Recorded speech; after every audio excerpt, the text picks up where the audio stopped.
I'm going to do a walkthrough of the Battle of Shiloh, a new game from GMT. It's called Into the Woods.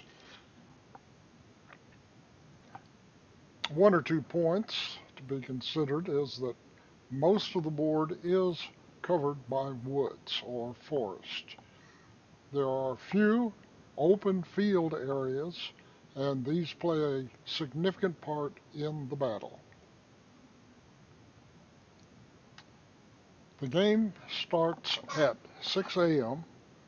and this scenario lasts through 6 p.m. This is called the Battle of Pittsburgh's Landing, and the Confederates have the initiative for the 6 a.m. and 7 a.m. turn. The Union forces are limited in what they can move during the first several turns.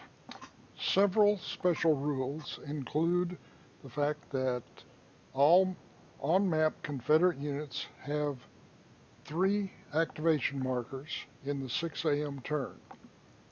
Also, all Confederate units are considered in command for the 6 a.m. turn. The Confederate units do not incur fatigue for up to 3 activations in the first 2 turns, 6 and 7 a.m.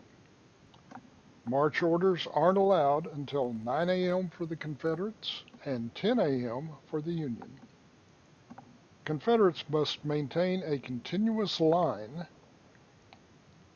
during the first 2 activations of the 6 a.m. turn.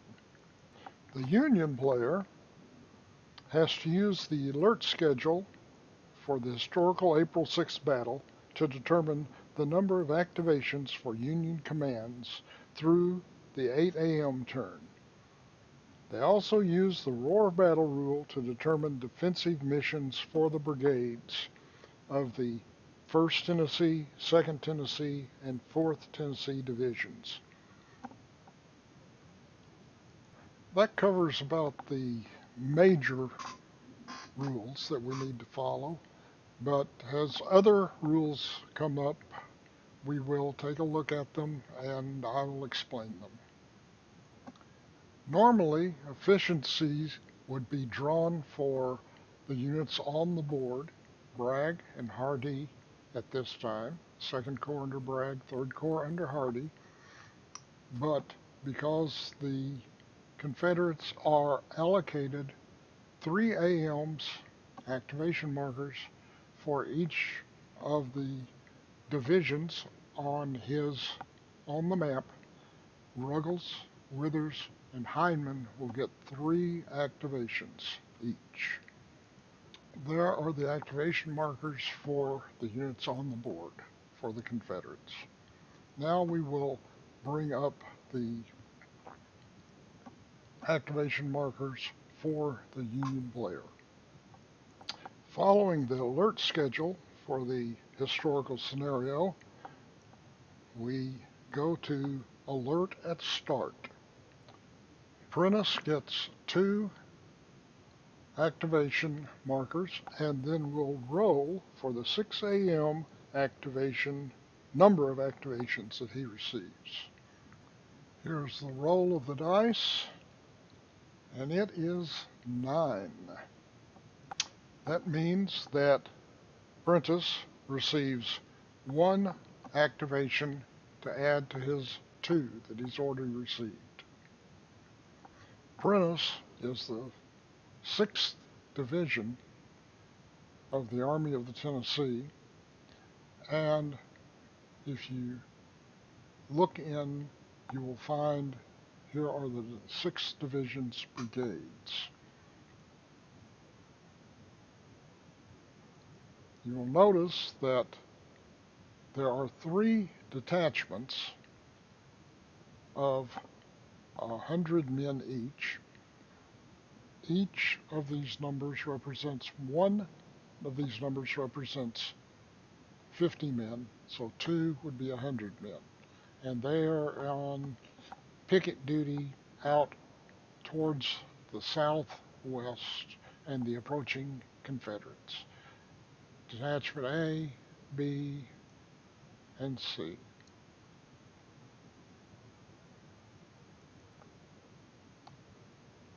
These detachments can be reabsorbed by their parent unit. So if you look at what we're looking at is the 21st Missouri. It's actually 12, and one of those units, one of the detachments can be absorbed there. The 25th Missouri has a strength of 8 out of 10, and one of its detachments can be reabsorbed.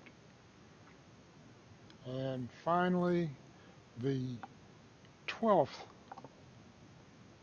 Minnesota has 15 out of 17, and one of its detachments can be reabsorbed, and that will bring them up to full strength. This is the draw pool. We will not be using the efficiency pool this first several turns, but what we will do is place the activation markers in the hat in the activation pool, keeping one out for the Confederates because they have the initiative. Hindman's division is in the lead, and so the Confederate decides to take out a Hindman activation ship to be used as his first turn. All the rest of the ships, activation markers, go into the activation pool. As I said, all of the Confederates units are in command, so therefore we don't have to worry about out of command during this first move. And the first thing we'll do is I'm going to set Hindman's activation ship over here, which means that all of Hindman's brigade divisions and all of his brigades automatically are in command and they can move. Also, the continuous line must be maintained while the Confederates are moving forward during this turn. We'll start off moving Cleburne's brigade forward. 1.5, 2.5, 3, 4.5, and we will rotate this one.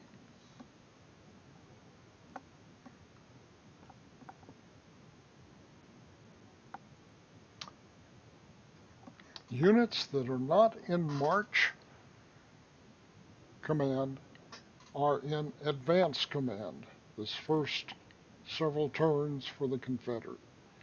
And as you can see, ones in advance or in attack mode must be facing towards the vertex lines. So that was 1.5, 4,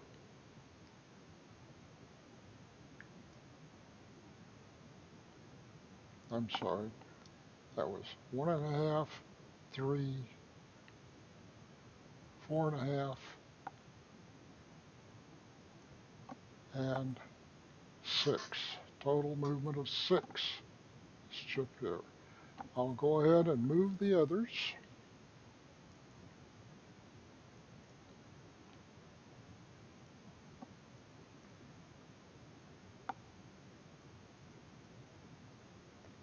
That was 1.5, 3, 4.5, and get a free rotation. 6. I'll go ahead and finish moving leverage units and then get back with you on the next brigade. Okay, we have Claiborne, and he has a movement of 10. He has 10 movement points. So he's going to move through the woods, which is also 1.5 movement points for him. 1.5, 3,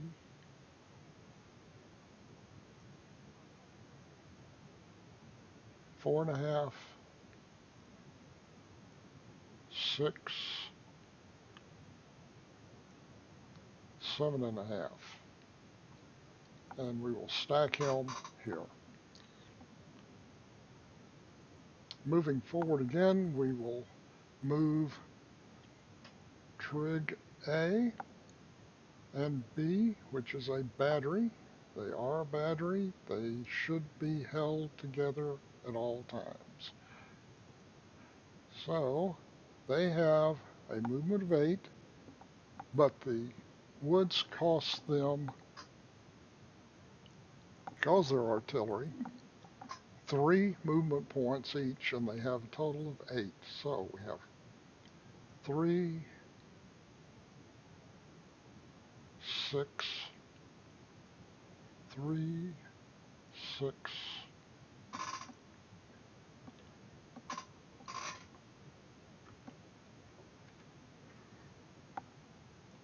and we will rotate them so they can move a little better. All right. Now under Heinemann here, and we'll move him off to the side so you can see that, is another battery again. And I will move them 3, 6, 3, 6. Now this change of vertex is free to change when you're changing one vertex.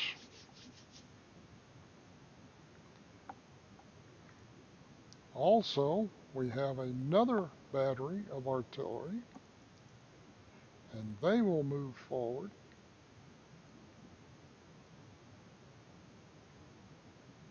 3, 6, 3, 6,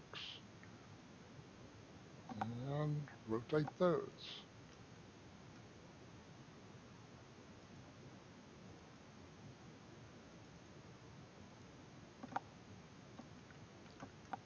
I should have rotated them together.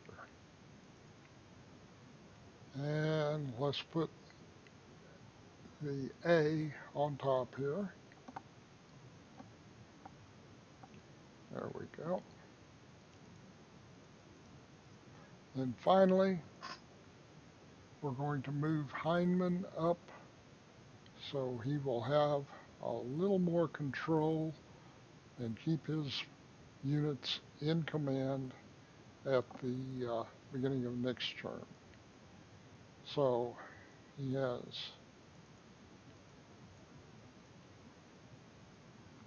1.5,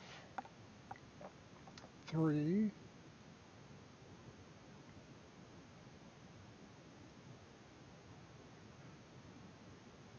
4.5, 6, 7,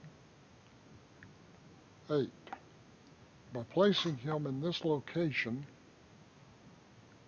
he has a range of 5 command, and that's 5 movements. So it'd be 1.5 into this boundary area, field boundary, and another 1.5 into this wooded hex, or field boundary hex, I believe. So Heinemann has Claiborne in command control. And because the units are contiguous line, Claiborne's units are contiguous line, they are all in command.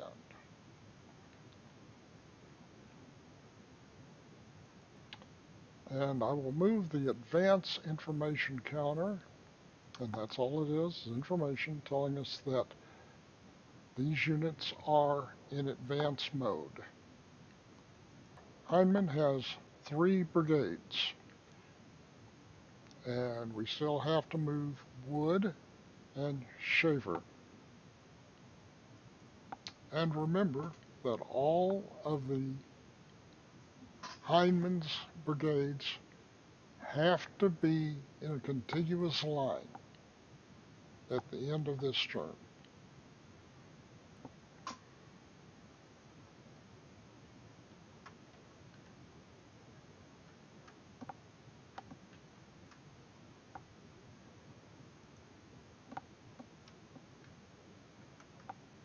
So we're starting to move out, and we move to the boundary, and even though there's a road there, it still takes us 1.5 movement points to get onto the road in this, but we're not going to stay on the road.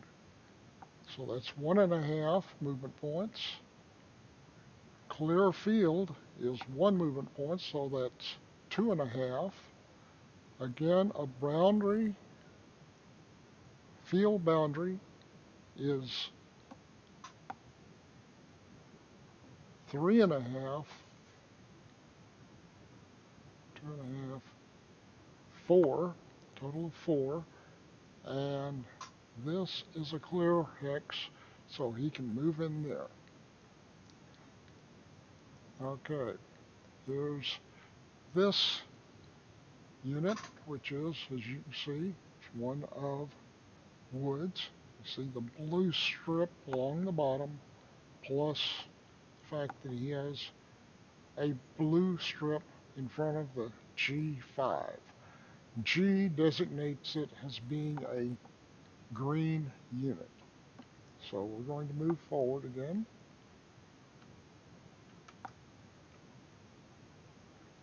Change our facing. Now then, 1.5,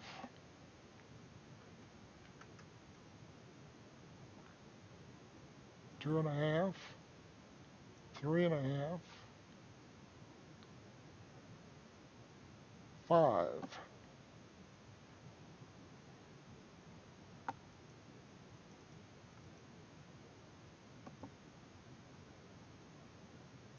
One and a half, 2.5,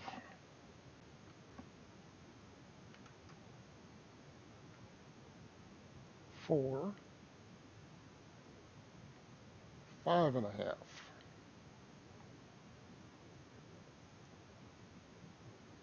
And the same will go for this 9th Arkansas. 1.5,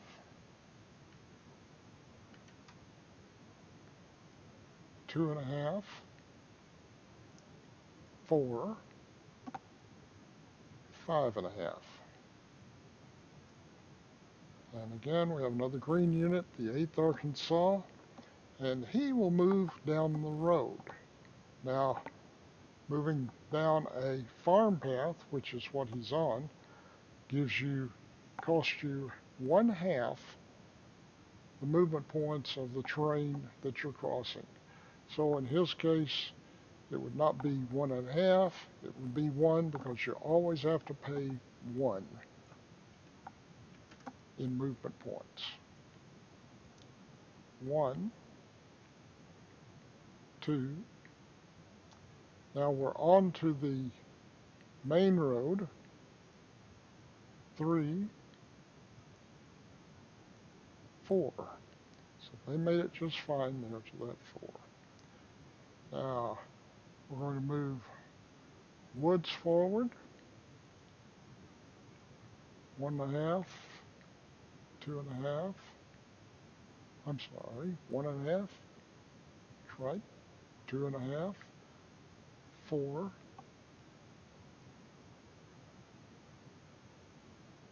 and 4.5. 1.5, 2.5, 4, 5.5. There we go. Get my counting correct. Now, that is those units. So we'll move our advanced marker up to here so we'll continue to understand this. Now we're going to do Schaefer's units, and I will not take time to tell you what each one is doing. Now the 7th Arkansas has reached the stream. The stream cost an extra point to cross, and we are at 1.5 onto the road, 2.5, 3.5, 4.5 to cross the stream, and 1.5 to move into the woods.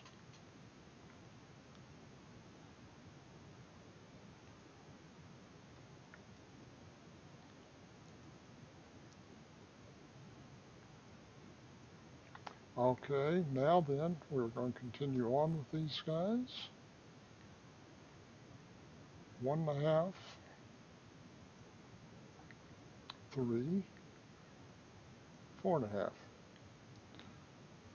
And it takes one, this is a boundary, so it would be 1.5 to move into hex 2425, and +1 to cross the creek, so he doesn't have enough movement points to get there.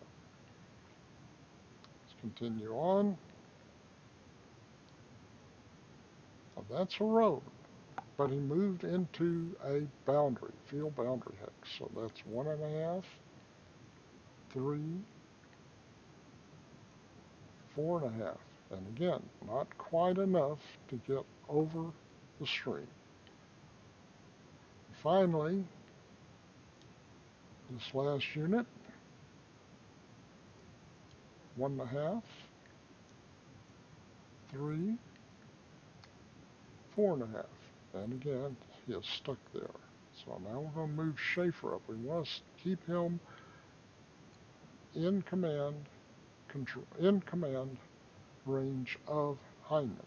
Hyman has 5. That would be 1,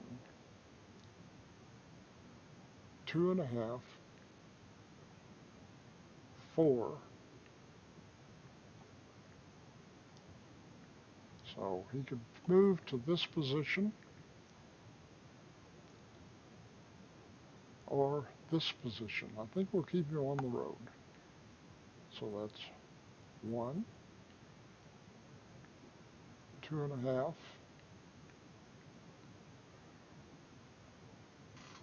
3.5. So let's see, I believe that Miller's is, let me check it. Okay, this artillery, you see, is Miller, Sweet. There's 3 batteries in Miller's and 2 in Sweet's. They can all move together because they are 12 guns. You can see 2, 4, 6, 8, and 4 is 12. So they're on the road, so they'd move on the road. These artilleries, it costs them 1 to move down the road because they're not in march orders. If they were in march orders, it would be 1/2. So we will move forward 1, 2, 3, 4. There are those. Now we have the Georgia Dragoons. These are part of Claiborne's units. They don't have to be continuous line. main thing we're looking at is the infantry. So we will move these up one, going down the road. Again, they cost one full movement point because they're not in march order. So 1, 2, 3, 4, 5, 6, 7, and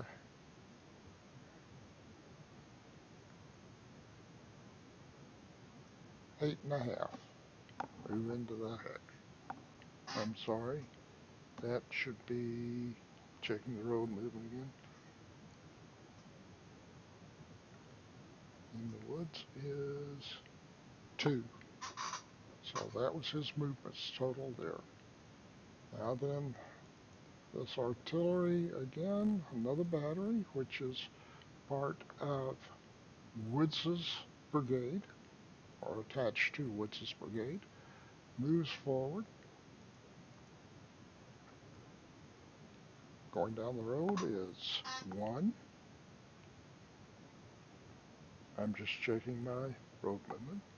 Is 1, 2, 3, 4, and it costs 3 to move into the boundary hex. 1, 2, 3, 4, 5, 6, 7. That's maximum movement right there. All right. Now, as you notice, this is all of Hardee's corps. 3 divisions.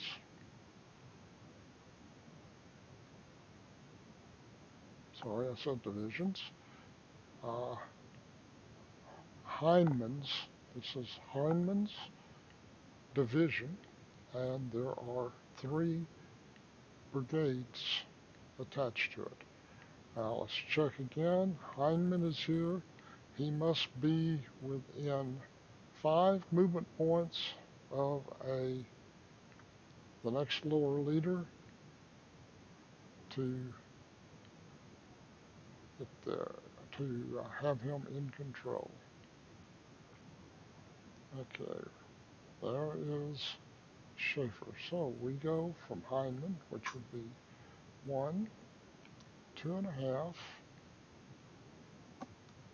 and 4 to reach Schaefer. Let's put him on top.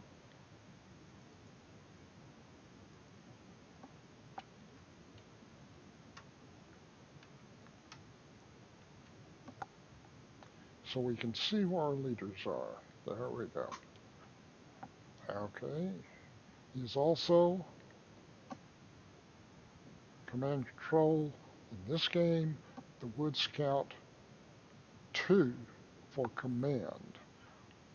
So what we have is 1, 2, 3, 4, 5. Okay, Hindman going to Woods is 1, 2, 3, 4. And going to Cleveland is 1, 2, 3, 4.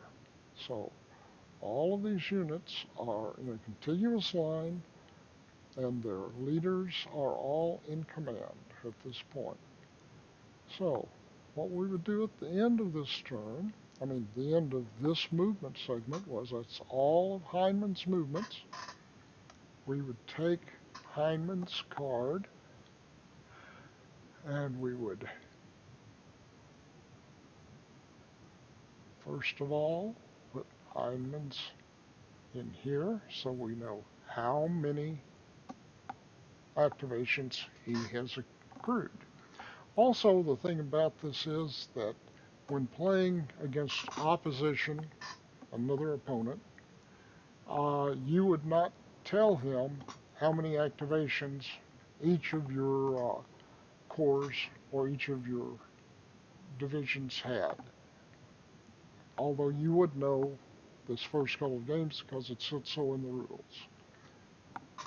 Now, The Confederates wouldn't be able to know how many activations the Union had because there was a die roll involved. So again, Heinemann is out, and we would close this, and we would